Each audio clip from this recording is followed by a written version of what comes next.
What's going on, everyone? Welcome back to the channel, and today I'm here to pose a question to you. Do you think that Shara Magomedov is overrated? Now, this is of course a thought that I've had following the UFC Saudi Arabia event where Shara fought and took on Adam Tricoli, a guy who came in on 3 days notice. And Shara, he got the job done. He got the finish in the third round, and it was expected, so it was good that he got it. But honestly, his overall performance, I wasn't really too impressed with. Like, if you take a look at this guy's fights before he joined the UFC, you would notice such a big difference. In those fights, he was a lot more vicious, a lot more on the front foot. He looked a lot more hungry. And ever since he got to the UFC, he seemed to turn into more of a calm fighter and just kind of a little nonchalant. Like, it doesn't feel like he doesn't care, but it kind of feels like he knows that he's better than a lot of these cans that he's fighting at the bottom of the UFC, and it's like he doesn't take them too serious. Because if you look at this fight with Tricoli, in the first and second round, he was beating up at Tricoli's leg, and he was switching things up, feeding him different combinations, but that's really because Tricoli was just honestly a human punching bag. The guy wasn't really moving. He just kind of stood there and let himself take shots from Shara until he just couldn't take any more. And even a lot of Shara's shots that he was throwing in those early rounds, they looked kind of lazy. Like, he was throwing half-ass question mark kicks. He wasn't really throwing a lot of 3-4 punch combinations. It was honestly just super relaxed, and it's not really a vibe you should be getting from an up-and-coming prospect who's trying to make a statement in the UFC. Now, does Shara already feel that his stardom is big enough to where he doesn't need to have these crazy, flashy performances?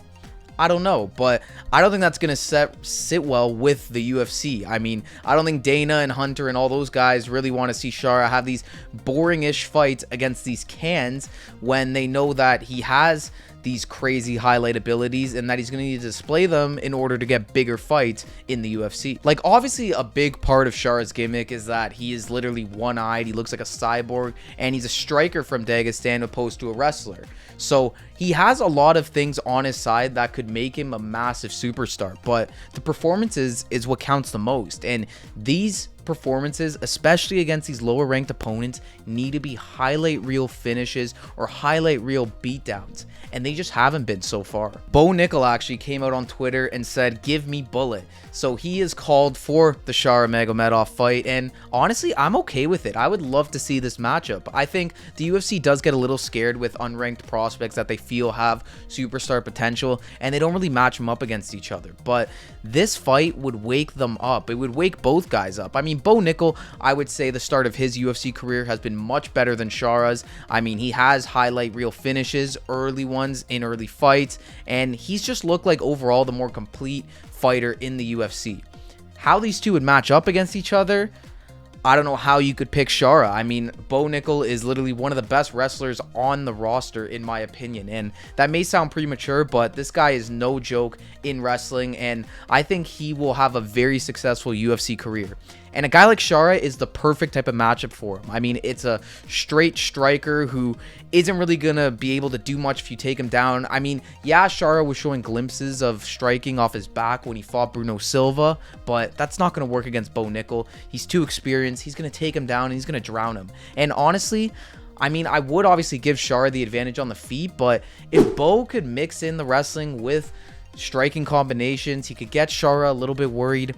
I think he could even find success on the feet too.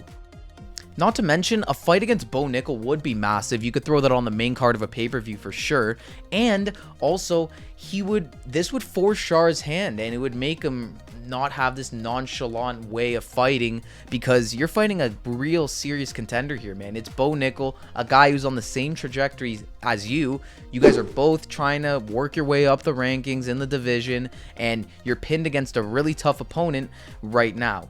I think it's a perfect fight. I think it makes sense for both guys, and I think whoever wins the fight would have their popularity and their stardom shoot up, and they could become a bigger star much sooner.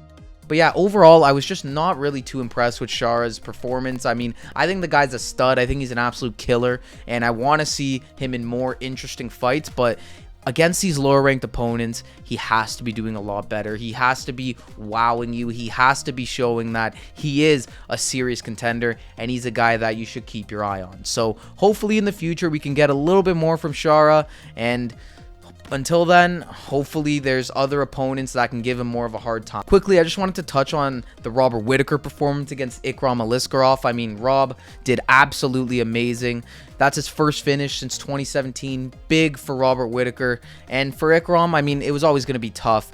Having 2 weight cuts in the span of a week, fighting one of the best middleweights in the world on short notice. It was just not a good recipe for success. Props to Ikram for taking the fight, but I mean, he has to go back to the drawing board and honestly try and work his way up the rankings again. So yeah, I think Whitaker, amazing performance. Get him in as the backup for DDP and Adesanya in Perth because he didn't take a lot of damage, and if someone drops out of that, he should be there to step in.